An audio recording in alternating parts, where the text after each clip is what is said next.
Well, hello and welcome to an episode 18 of the Positive Yeah, Echo podcast. 18 episodes, Gary. How you doing? I'm very well. I was just having a quick bop to our intro music then.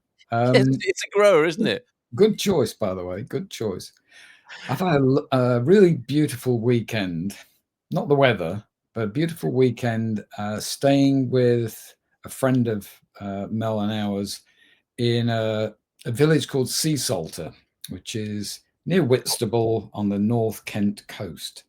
And the weather was foul, but the food was good, the company was good. Yeah, and just a nice relax. And Sounds I came away with a new poem, which is always good. very good. Sounds so thoroughly British as well. Yeah, Sea great. in the Kent country, sort of the Kent coast. Oh, Fantastic, it's stunning there. It is really it? is beautiful. Very And good. it's only 3 or 4 miles away from the Shepherd Neame Brewery in Faversham. Oh, bonus. Yeah, Good for they you. do a very, very good tour there Do they and stop it? and a tasting afterwards, if Of all that's your the thing. things that I miss, or if I'm asked, what Mm, would I do if I went back to the UK? mm, Pint of UK bitter for sure with mm. a pub meal. Sounds like that's the sort of weekend you've had. Yeah. Sounds Oh, lovely. and we ended up on Sunday morning in the drizzle in a hot tub Did you? That sounds like fun. for an hour and a half. Yeah, it was great. You know, your Very head gets wet and cold, but the rest of you is really in a good place. confuse your system. Yeah. Confuse your system. Well, I'm very glad to be sat here with you for about an hour. I've had this Mhm, weirdest of days. That's included mhm, one of our cats having its one of its hind legs broken, and all the drama and upset that's caused. mm. Mainly to me, as I was explaining to you before the show started, I'm thinking, I'm the man of the family, and I need to take care of this Mm. situation. They seem to have all taken it in their stride and far better than me so far today. So it's nice Yeah, to but we all know you're a softie. You know, you played yeah the hard man, but no, play the hard man. Yeah, that's me, right? With a scar yeah. on my head that I got from. Guess how I got this? Guess who I got in a fight with last night? Should have seen the other guy. Is that one of the Well, things? should see the car and the parcel Oh, shelf ah, that I lent into last night. mm. Before we move on from Whitstable, did you eat any oysters? And they also have the Peter Cushing pub in Whitstable, which, They do. I mean, this is the man you want in a pub quiz team, isn't it? Pete, Solar Yes. Life Portugal. He's your Yeah. man when it comes to having a pub Yeah. quiz, which, despite being Weatherspoons, is very lovely. Despite that, It's beautiful. It's an I believe it was an old cinema. right? Um, and then there's the Peter Cushing Theatre next door but one. Very good. And his own home that was with the blue plaque is by the beach, and somebody's bought it relatively recently and done a stunning refurbishment of it. How lovely. So he's very famous in Whitstable. And when you Remember the splash. Death Star, Star Wars, for Oh, anybody who yeah, can't of remember. course. But before that, if you're splashing Mm, ketchup on your chips in the pub, you might be thinking a bit of Kensington Gore and Hammer House. Wasn't he in that yes. franchise as well? He did I think he was did Frankenstein and Dracula. Him and Um, Christopher Lee, they were the yeah, terrors of our childhoods, that's weren't they, right. really? Yeah. Yeah. Wow. Very good. And Peter Cushing, yes, in Star Wars, Mm. of course, is one of his So no, I don't eat oysters. I'm one of those people that has, let's put it this way, a violent reaction to it. Oh dear. Okay, let me take that off the screen then, and let's get Mm. underway. This may be one of the things you're remembered for. Actually, that's a Mhm. really, although that may seem very tangential, that we were Yeah. talking about a pub and Peter Cushing in the UK. This really hits the nail on the head. It strikes the right note, doesn't it? That's a It does. legacy, isn't it? That is a legacy. A great British actor, remembered to this day Mm. by us, by a blue plaque, by a pub, Mhm. and just evoking a time in British film history, maybe a time in British history. Yeah. That's what we're talking about today, isn't it? It is, and there's a difference between fame and legacy. He was Yes. both famous, um, but if you talk to any of the older people in Whitstable, he was loved. Yeah, isn't that lovely? Quite quiet, private man, but certainly a really good guy to know. It's what we're talking about. How might one emulate that? He was such a lovely guy, that's meant to say. Mm. And apparently, although quiet and self-effacing perhaps and Yeah, modest, used to invite people in to see his trains. A great man. Had a train set. That's yeah. remarkable. All the best to Rod Stewart. You know. Really? Yeah, oh Rod yeah. And who's the other music guy? Phil Collins, Simon Cowell. Pete Waterman. Oh, yeah, Pete Waterman's a He collector has of a all sorts of vast interesting things, isn't he? layout. Yeah. Yeah, well, there you go. Train spotter, the train Mm. spotter mind, I think it is, isn't it? Yeah. That some of Yeah. us never grow out of. Right, you've got a process for us. So before we go into Mm. that, and I'm so glad you will. Not to put too much pressure on there, Gary, but you know about this. You're the originator of the whole positive echo idea, and Mhm. you've coached people, and I'm sure legacy has come into it because it's a great coaching point, isn't it? To take that perspective of like, what will you leave behind? Not just what you're worried about this week, but what Mm. might you leave in your wake ultimately, for generations to come. If I could put my cards on the table about this, one of my other hats is the Good Morning Portugal show, Yeah. and I host a community there. And we have Gumpers, the Good Morning Portugal community. And part of that has always been for me encouraging foreigners, expats who come to Portugal to have a little side hustle or a project that might be their Portuguese positive echo, Mm. the thing that they create, because a lot of people come here and love the country and they want to give back, and it's all to do with that. It's all to do with creating something in the new place that's of benefit. It might be a livelihood and a pastime or a passion project for them, but in the best possible instance, it's a gift and a contribution to the society they're coming into as well. And I can't think of a Mm. better I don't know, hybrid than that, of bringing my interest together. And one of the deeper levels of being part of the Good Morning Portugal Club is to work with people who have that in mind, and we actively Yeah. support each other to create that. So I'm hoping that I can lift what you're saying here in the Positive Echo context into the Good Morning Portugal Club context, and give people tools to frame and think about and give a context to what they want to leave behind, having lived the rest of their lives in this wonderful country. That's my vested Mhm. interest. And what I hear from you in that is there are things we want. It's like good novels. The hero starts out letting the reader know what they want. They want to make £1 million. They want to get to Vegas, Oh, yeah. whatever. Yeah. But in Act 3, in a good novel, they discover what they need. Mm-hmm. And the two things are not the same. Mm-hmm. So what I'm hearing about your Back to Star Wars. Back to Star Wars. yeah Yeah. um, is we need a sense of belonging. And if you're moving to another country, it's really hard to feel like you belong, Mm. because to start with, you don't. Yeah.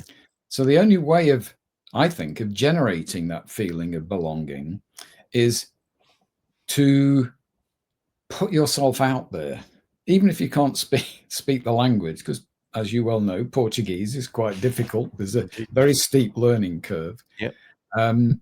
But once you break through that and people see you as somebody who is prepared to make the effort, things change. And as soon as you sense that, oh yeah, I've got a foothold here, not just a house, not just a job, but I'm making friends and I'm making a contribution without being asked to.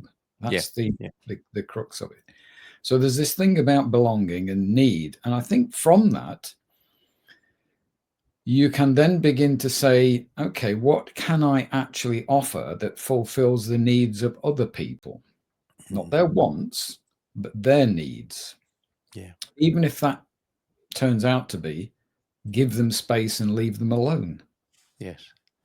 So we're going to talk about legacy. And I think perhaps we should maybe spend a few minutes just deciding what you, Carl, think about legacy or definitions. And I'll throw in a few maybe different ones. And we'll get a feeling for what this legacy is and how it leaves, if it's a good legacy, a sense of a positive echo. And Absolutely. as we go through that, I'll introduce you to a process I used when I was an executive coach. It seems like a lifetime ago. It's only 3 years now. And they're called thinking partnerships. And I'll preface it before we dive into the detail later. And I'll be brief as I can. We have these gurus and thought leaders, yeah, and coaches. And they seem to hold the crown jewels in their hands, the way of doing everything. And they hold it very tightly because that's the way they make their living. I don't need to do that anymore. So we're going to give the crown jewels away. One of the crown jewels away tonight. When you go and see a coach or a therapist or a mentor, or you go and watch one of these fabulous presenters, mentors, they're in the power position, and that makes you feel like you're not. You're the learner, the student. The idea of thinking partnerships is to have two people, you, me. They don't have to be friends, but they have to respect each other. And they become each other's coach by following a precise set of questions and not going into a random free-form conversation. And the remarkable thing about the process is it always brings out, first of all, the negative beliefs about yourself, your limiting assumptions. It allows you to look at what the positive opposites of those limiting beliefs are, play the role of someone that lives those positive opposites, and you ask yourself, what would life be like if I did more of that? And then you put that into your daily life. Yeah. So it's a tool for looking at any limiting belief and any goal that you care to mention. But we're going to try and point it at legacy as we go on. So maybe we just spend a minute thinking about what you think of when you hear the word legacy. I've got a few things I'd like to contribute. There's a clip I'd like to play. I saw Piers Morgan, and forgive me, it's in the same for me. It's in the same bucket as oysters for people. So sorry if sorry if the mention of him and Yeah, his just name. hold your nose, you'll be fine. You hold your nose and yeah, just hear the information from his guest. He does seem quite able to attract big guests and bring Mm. interesting information out of them. So Novak Djokovic, it's I want to apologize. I think was Piers. It was all about him. I want to apologize. Novak Djokovic on Sinner, Mhm. jabs, backlash, and more. But it's what he asked him at the end that's is bang on with this. So I hope to bring that onto the screen. And the etymology of legacy, it's always a good start for me to understand Mhm. the legacy of a word as in its etymology. So the etymology of legacy itself comes from the Latin word legatus, meaning ambassador or envoy, which Yeah. evolved through the Old French to mean gift left in a will or something passed down from the past. Excuse me. So a gift from the past. And funnily enough, my Mrs. Louisa is doing all sorts of ancestral work. It prompted me to open a box up of my dad's old stuff. So all of this is in the air at the moment of what people Mhm. have left in their wake that we're receiving. So, and then, it's not just Piers Morgan, it's all about Piers. We're all like that, aren't we, to some extent? It's all about us, that the world Mm. revolves around us. And from that point of view, what is it we suddenly feel we might like to leave behind us that might be of benefit, that might be the gift, that might be I mean, in terms of legatus ambassador envoy, it's like who will remain your living presence and ambassador and envoy in your absence. I think it's a really nice way of looking at it. So I think that's spot on. And so if I may go to Yeah, what please. Novak said about it as well, if I can bring up the right screen. Yeah, I think I've got the the clip here. Imagine a tombstone. Yeah. And it says, "Here lies Novak Djokovic." What do you want it to say? The man who touched people's hearts. That's great. I want to cry right now. I think I've realized what I want on my tombstone. I love that. Thank you for that. I love that. You helped me come to that realization. Imagine a tombstone. That's the clip. That's all there is to it. Yeah. But I mean, it took a long time for them to get to that point, and it was the last question. But the fact that he got choked up talking about that tells you you're in the right sort of territory, doesn't it? Absolutely. And whatever you think about Piers Morgan, he is a very astute interviewer, and he will have carefully taken Novak on a journey and then hit him with that last question, knowing it got him out of his head.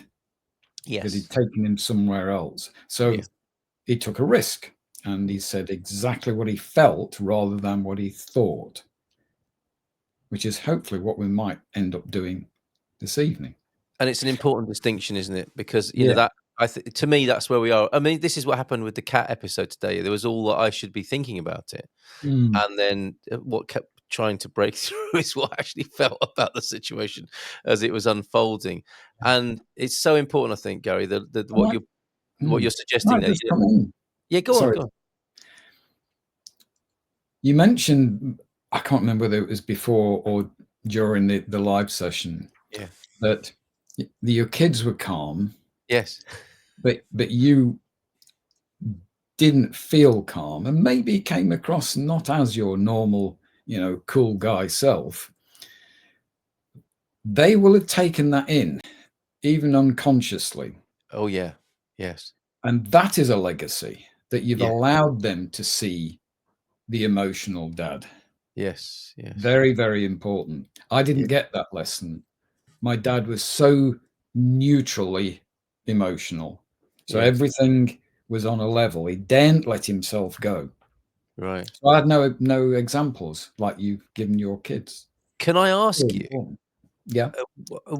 What's interesting, very interesting to it's all interesting. And what's especially interesting about that distinction between the thought and the feeling and what's conveyed is, I think, what I thought you were suggesting is if a child sees a parent endeavoring to, or actually pulling off a calm, rational exterior, but senses there's an emotional undercurrent, that's a kind of dissonance, isn't it, that we can grow up with. That's how intuitive people, where they're at all the time, all day long, aren't they? There's what's being presented, and then there's what's coming from the guts or being received in the guts.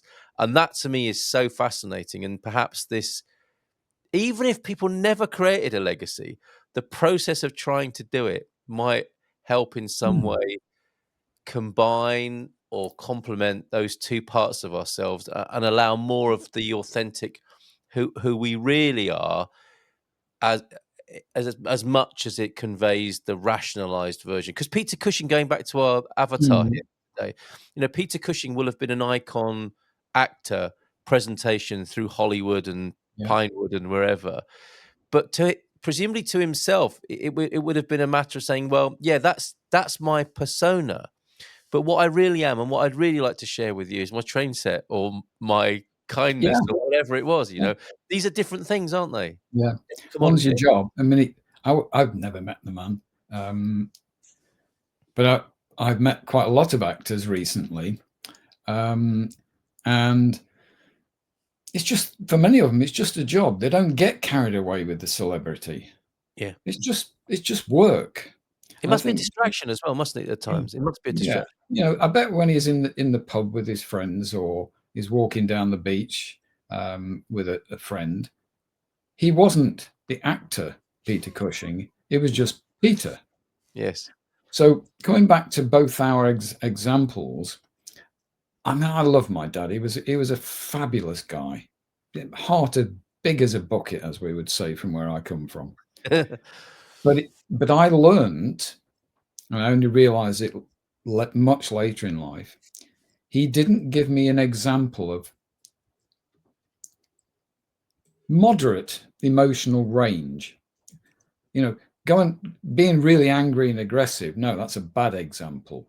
But recognizing his anger or his elation in some way, verbally or physically, I would have had a lesson, but I didn't get the lesson. Yes. What you've done is give your kids a lesson in that it's okay to have emotion. It's a good thing. Yeah. Yeah. So Well, that's a really nice I mean, whether or not it's good, it's true. That's Yeah. that's the thing, isn't it? This is what's happening. It's the truth in as much as it's what's happening at the moment. And when we mess around with that, we cause all sorts of unholy problems, I think. And I'm really interested in almost unconscious legacies. Yeah. Yeah. So I'm sure I've said this before.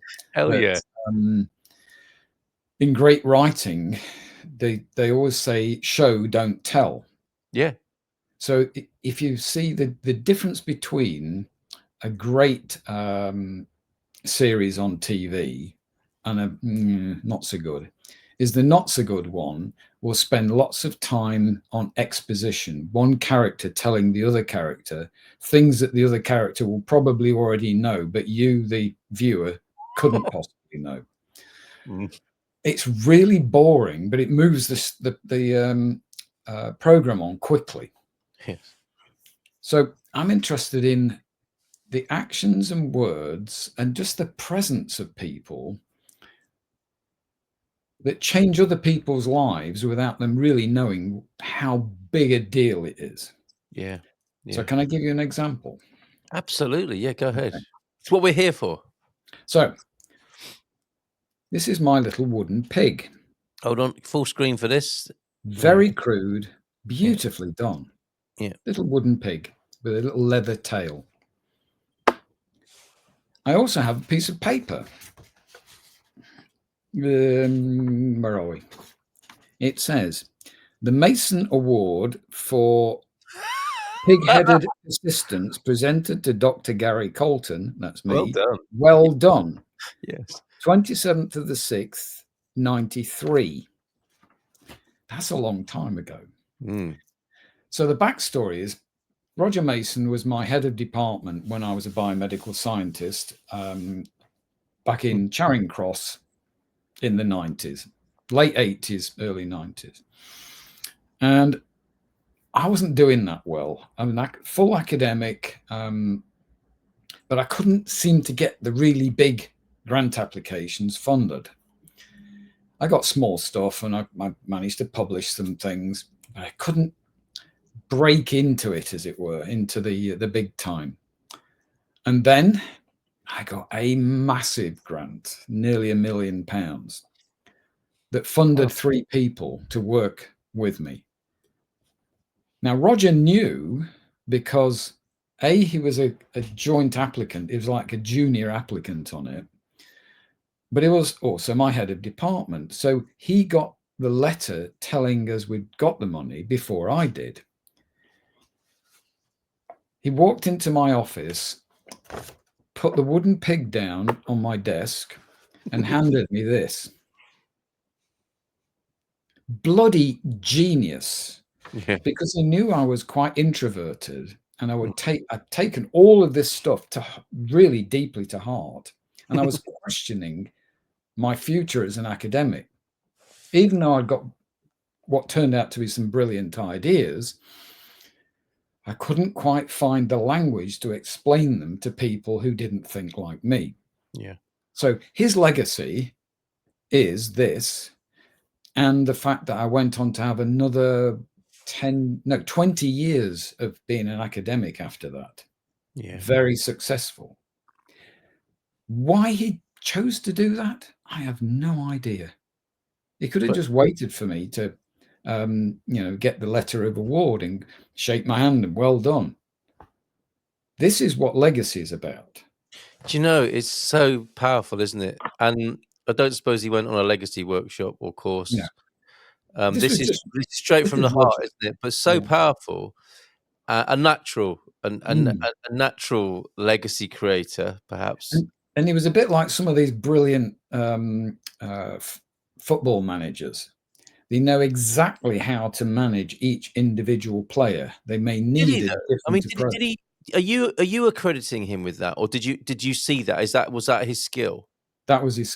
You could watch him with other people. There was one particular colleague who I'll not name, and he was never abusive to him, but he was absolutely down the line. You know, this is going to happen by this date, Right. and it would. And my colleague, and he just knew how loved that to approach. cooperate and communicate with that person. Yeah, and somebody needed to put his arm round, to, you know, metaphorically. You can't do that anymore. No, well, you can do it metaphorically, but you shouldn't really do it physically. But isn't Even that if invited. fantastic? I mean, the two things come to mind. One is the kind of sort of navel gazing quality of trying to create a legacy, which is you could say is a bit contrived, but I think it's a conversation worth having anyway. And how it is that are we training people anymore, or is it an untrainable thing to be that person? Like a person I'm thinking of who was it's like an older generation thing. I remember getting a letter from a guy who I did some work with, and I shared with him a very earnest book I'd written. And far from him saying it's great, he said, like, enough with all the doom and gloom subjects. You need to get yourself a nice girlfriend and cheer up. And it was like, oh my God, that was risky. But Certainly now. it was spot on. It was absolutely what I needed to hear to push me off my prissy, self-obsessed space that I was in. And I don't know. I mean, do people still behave like that anymore? Do you think? Well, you know, I'm of a certain age and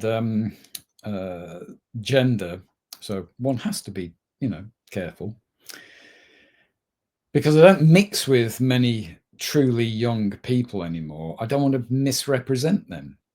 But I just wonder whether my generation and your generation have trained our children to be less generous to others. Interesting. What's an example of that? How would that work? Well, the fact that there's so much internet abuse, for example, it's not that we as older people of whatever generation, we dislike it intensely. We say it's a horrible thing and something should be done. Yes. But our generation is not able to do anything.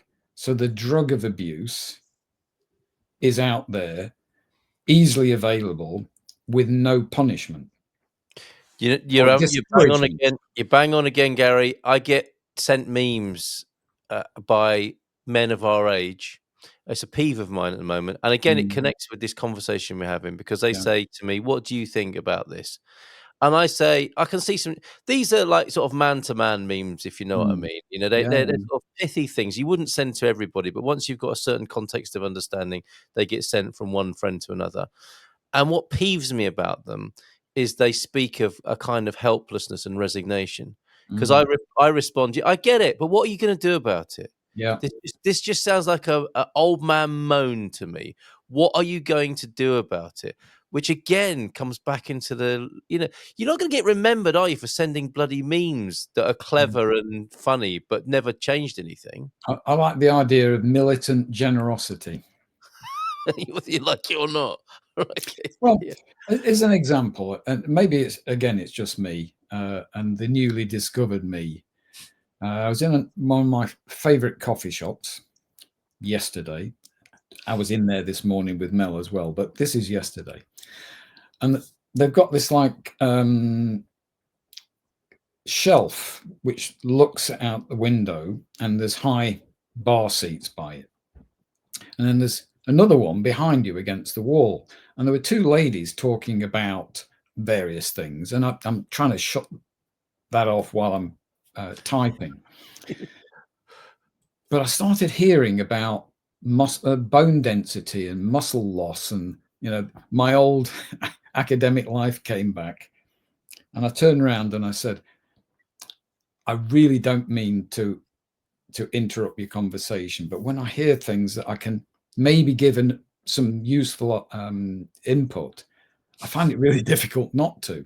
But if you feel like I'm mansplaining, please just tell me to go away. And they said, oh, no, no, no, no.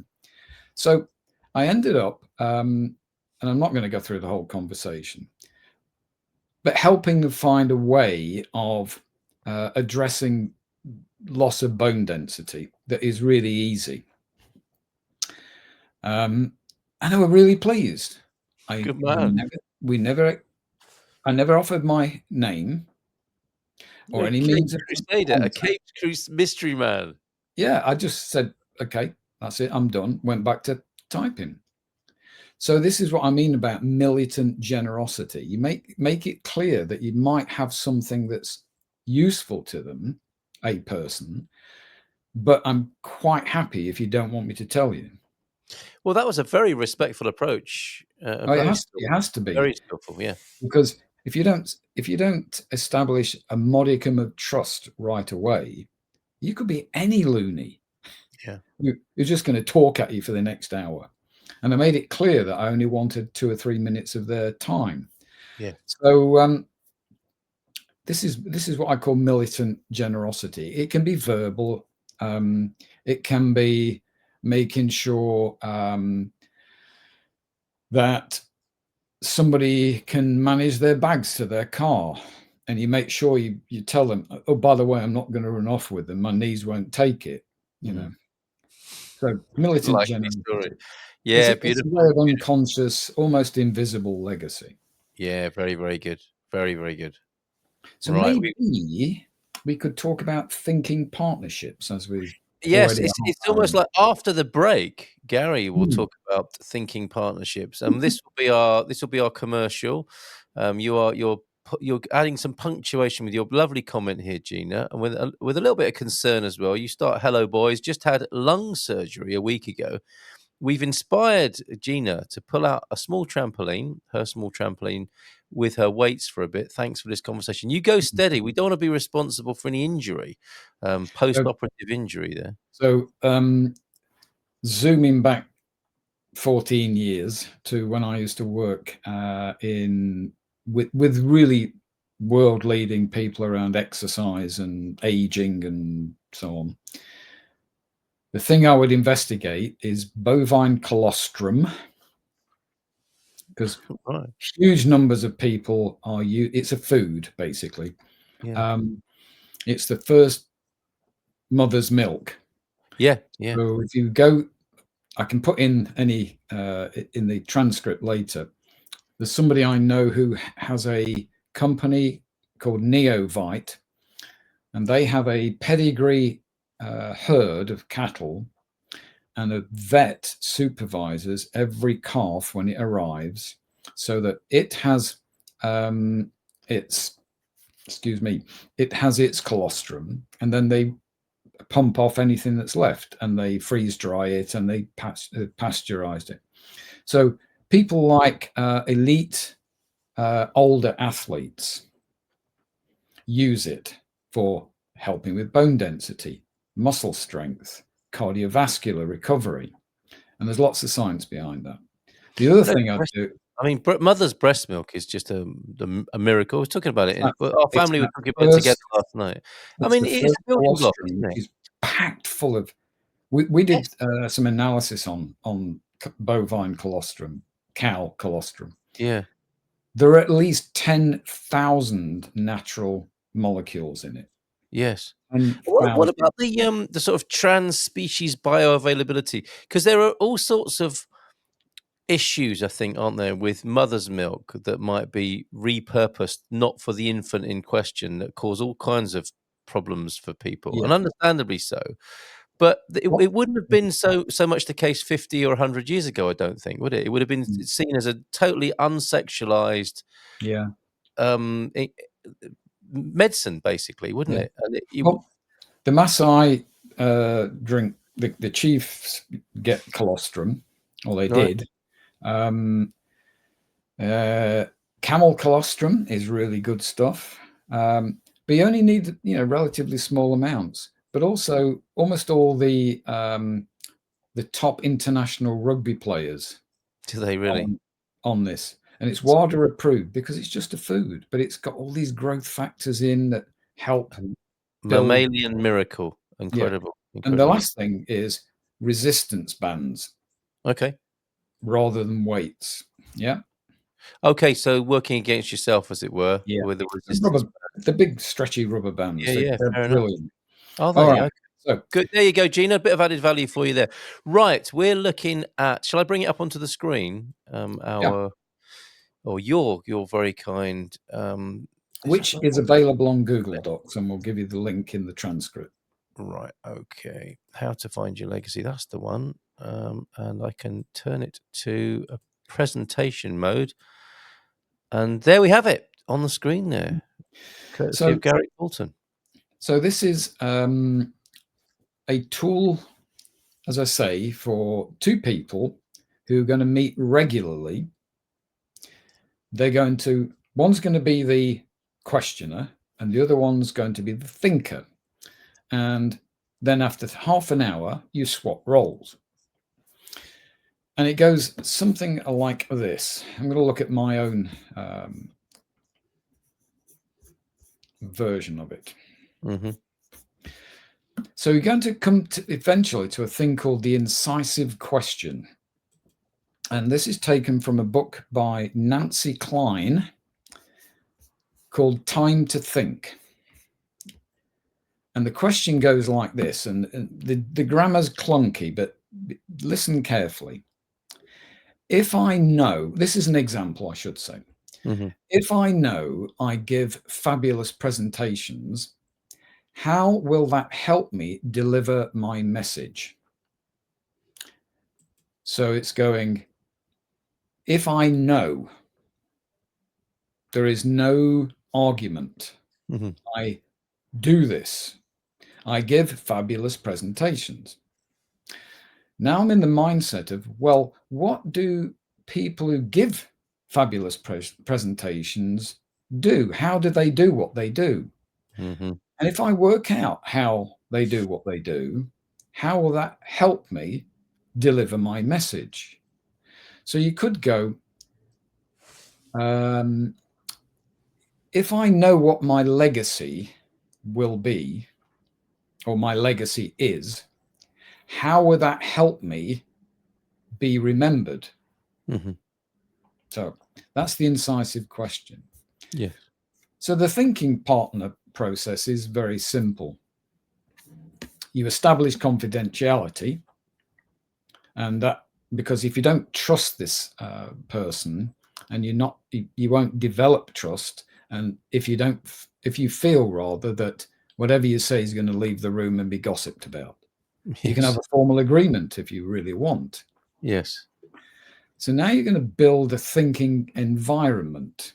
Sounds fancy, but it just means time set aside, an hour, 90 minutes maybe, because you want to have your hellos and goodbyes. 30 minutes each person, being a thinker or a questioner. And you need to find an agreeable, hopefully neutral location that's quiet. Yeah. You can do it on Zoom or any other platform that is available. And it's vital that if you're the questioner, you only ask the questions in the process, and you don't start thinking of impromptu questions that spring into your head that are triggered by what the thinker might say in reply to another question. Yeah. All right. It's not the job of the questioner to try to understand anything or offer solutions. The thinker must do this hard work alone. Because if you don't come up with your own solutions, you can't own them. You'll never follow through with them. So, step one. Partner one asks, what do you want to think about today? And partner one, the questioner, stays silent but attentive. Partner two, the thinker, finishes any thinking or speaking in answer to this question. And that might be, well, today I want to investigate what my legacy is going to be. And then the questioner, partner one, says, is there anything more you think or feel or want to say about this? And sits there quietly listening. So you get the idea. You state the question and then you're quiet and allow the partner two to think. So the next one is, well, what do you want the session to achieve at this point? So you have time to think, and partner two answers to the best of their ability, because it might be a bit fuzzy. That's fine. So it might be something around, I'm not sure how to leave a legacy. I'm just pushing the envelope here. Partner one in step 3 then asks, what are you assuming that is stopping you achieving this goal today? Might make a list. So you give them time to dig deeper and deeper. Partner one might ask that same question again, but exactly the same question. So you end up with a list of what we call the bedrock blocking assumptions. Well, I can't leave a legacy because I've got no money. Okay, is that really the deepest negative assumption you have about yourself?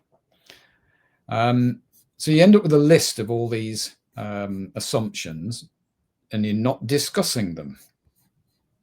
Partner one then asks, which of these bedrock negative assumptions is the biggest block to you progressing with today's goal?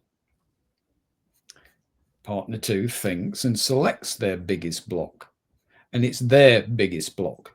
It might seem very trivial to the questioner, but it won't be to the thinker.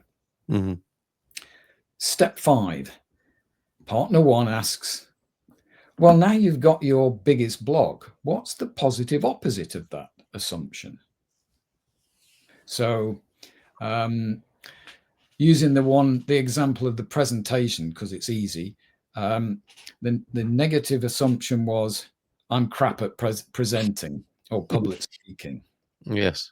Well, what would it be your positive opposite? Well, I'm great at public speaking. And then you're going to work with that to create that incisive question, which the thinker asks themselves out loud. That's powerful. If I know I give fabulous presentations, how will that help me deliver my message? And they make sure that they write that question, and they may ask it 3 or 4 or 5 times of themselves, and they'll come up with a whole list of, well, really great presenters know how to moderate their voice, their breathing. They'll come up with a massive list. Any which of those things they could play with before the next time they have to give a presentation, or they play with to work out what kind of non-monetary legacy they could give, the invisible legacies. And then after 30 minutes, they change roles. At the end of the session, the final step is each partner asks each other, what quality do you respect in me? And that's the trust step. So that is a thinking partnership, very quickly gone through. But I tell you, it's incredibly powerful. I've introduced. What do you think, as a scientist, and I'm getting a sense of this? I'm not a scientist. I wouldn't call myself as well. I suppose I am in one sense, but not in the formal or traditional or conventional sense. What do you think it is about the things that Nancy has distilled into that process there that are the real game changers? I mean, certainly that last question is really powerful, isn't it? The warm and fuzzy finish is not just like it's not warm and fuzzy. It's not, is it? It's not just a compliment to butter up your conversational partner. Yeah. If you read Time to Think, you Yeah. realize there's decades of neurological and psychological research gone into that one question, the incisive question. Yes. Yeah. It's about giving yourself permission to be the thing you want to be that unlocks the how. So we're really good at answering how questions and what questions and when questions. We're terrible at answering why questions. And the why question is always about personal judgment. So using again the public speaking one, somebody has judged in themselves that they don't have what it takes to speak in public because they've been conditioned by life. And yes, they might have they might get over anxious, but they may have learnt how to be over anxious. So the incisive question is basically saying, well, let's just play, just between you and me, our thinking partnership, play what it's like to be the best public speaker you have ever been or ever seen. I should say seen, and just hold that. Now you get them to say in their mind, what is it they do? These brilliant presenters like me. And you ask them to make a list of all the brilliant things that they do. It might be the clothes they wear. It might be the honey and lemon they have to beforehand to relax their throat. It could be anything, but they're beginning to realize there's a game to this. And you're being taken out of yourself, aren't you? You are. In two ways. You're changing perspective, and I think you're changing your center of observation and consciousness with this, aren't you? There's a lot in this, which seems like a sort of co-counseling scenario. And funny enough, I mean, at the moment, it just occurred to me with the people who I've always wanted to work with, who are game changers, the movers and shapers, literally coming to Portugal. A morning session I'm doing already, like 7:30. Do a quick check-in call. What are you up to today? Get a bit of support, accountability. How did it go yesterday? And let's meet again tomorrow. Rinse and repeat. And another part of that was an offer of co-coaching, I called it, just a phrase that came to me. And that's what this is, isn't it? Yeah, it is a way of non-judgmentally, supportively, dynamically, creatively listening to another person, but also hearing yourself in a new way. Well, it's incredibly complicated what goes on for both. You would imagine that the person asking the questions doesn't get anything out of it until they get a chance to be the thinker. I'm sure that's not true. But they're watching somebody else. They're actually hearing the question that they've just asked. Yeah. So they're processing it in a different way to if they think that question. So yes, they'll be listening to the other person who's done the thinking and the answering, but they can't avoid addressing the same question, but inside their own heads. So there's this amazing dynamic going on between two people who are both learning about themselves and each other as they go along. And also, Gary, making the time to do this is profound as well, isn't it? Being in service to someone else, to give them the opportunity to do that, to give yourself the space to do it, is like you've already started the process once you've agreed to do it, haven't you? You have. And the thing about being the get this into the right words, there's no hierarchy. So you're the questioner, but because there's no pressure on you to ask clever questions, usually the clever questions are all leading questions. You ask an open question that allows somebody to just extemporize. And you know what? Also don't have to come up with smart solutions. Right. So there's no pressure on the questioner to be clever. You just ask the questions and sit back and listen. I heard this observation about AI yesterday. I think it was Vitor Costa, a friend who's in real estate.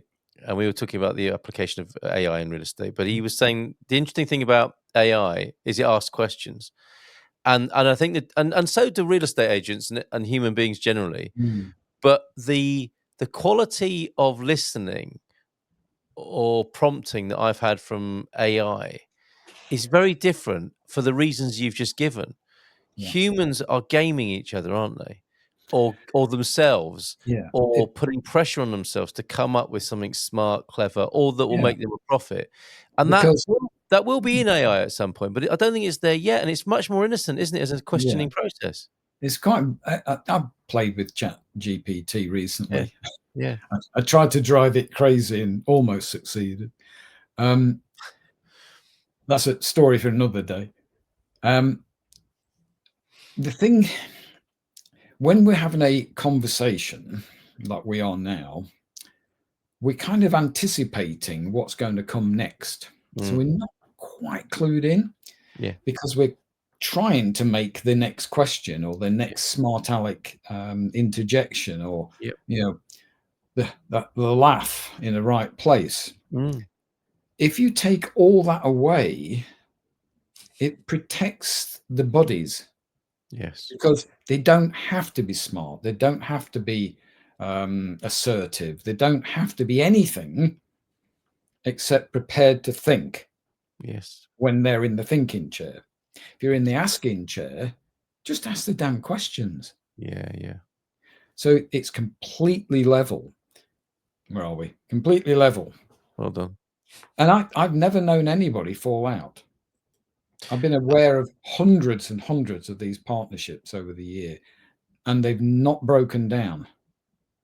Yeah, I can't imagine. I mean, it might be there's some sort of compatibility thing that might not work especially well.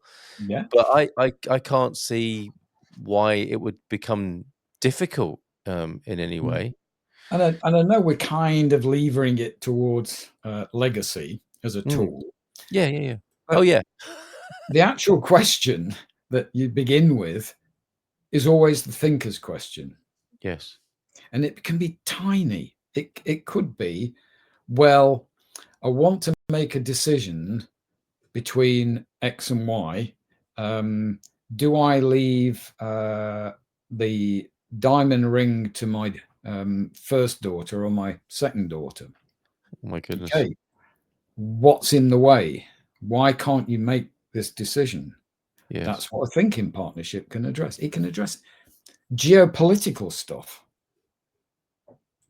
It could be anything. I would think. I mean, because what's changing is not the answers, but the questioner, right? That seems to me to be what's happening. Yeah.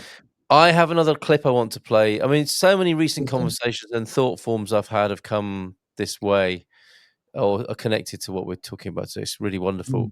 And but maybe I can just leave this last clip as it seems to be connected to me, because it's another way of getting ourselves out of our usual ways of thinking, which become prisons, really, don't they? You know, our ways of our survivalist ways of thinking and being are survival mechanisms largely, and they're well practiced. So it's very difficult to get outside of that to have any true creativity and a breakthrough.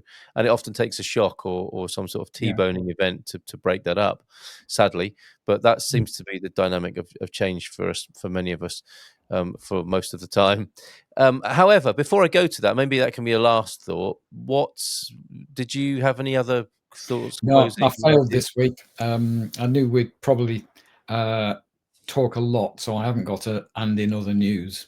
No worries. Well, I've got something. This is a speaker from a Facebook reel. I have to say, I'm finding social media inspiration and comedy just getting better and better all the time. I mean, you have to work through a lot of rubbish to get to it, but the volume of quality is there if you are prepared to sift. And this is something I found and was very keen to send to share, especially and in this context, it seems appropriate to do so as well. So I'll leave this as a parting. We'll go to the outro after this, if we may, Gary. Do you have a goodbye for people at least? Yeah. Bye, everyone. See you on the 3rd of December with the Midlife Nomad. Oh, okay. And then on the 17th, we've got our delayed guest, haven't we? Yeah, Stephen Stephen. Sonsino. So and then, yeah, it's Jada who is the midlife nomad, and I've just set somebody up for the new year, but that will keep. very good. Well, that will be 20 episodes in this year. Well, so well yeah, done amazing. us on that. It will conclude this year with 20 editions of episodes under our belts, and go into the new year with more inspiration and more positive echoes. I'll leave you with our outro, because we won't deprive people of the jazz. But also Dr. Chris Lee here, which I found very interesting. And I'll say thank you very much, because we'll play our outro straight after this. Cheers, Gary, and I'll see you in 2 weeks' time, mate. Bye, everyone. All right, ciao. Want to know something gross? Want to know something uncomfortable? In the midst of transition and chaos, your brain chooses catastrophizing something that doesn't exist instead of sitting in the discomfort of what could be. Your brain's default mode is not to think and ruminate about potential, it thinks and ruminates about problems. And this is what overthinking really is. And it's the reason that the way to turn off overthinking is by directing your focus and answering questions. So the default mode network inside of the brain gets fired up when you are met with information that looks similar to a past pattern that was scary, fearful, or we didn't have the tools or resources to process. And once that default mode gets kicked on, it practices the problem and it doesn't look for solutions. So one of those things that you can start to do when you start to overthink is just recognize, oh, this thing, I'm just re-identifying the same problem. And this is how we get stuck on our patterns. Let me ask different questions. What does this look like? What does this feel like? And you will find yourself breaking free of those patterns. Transition and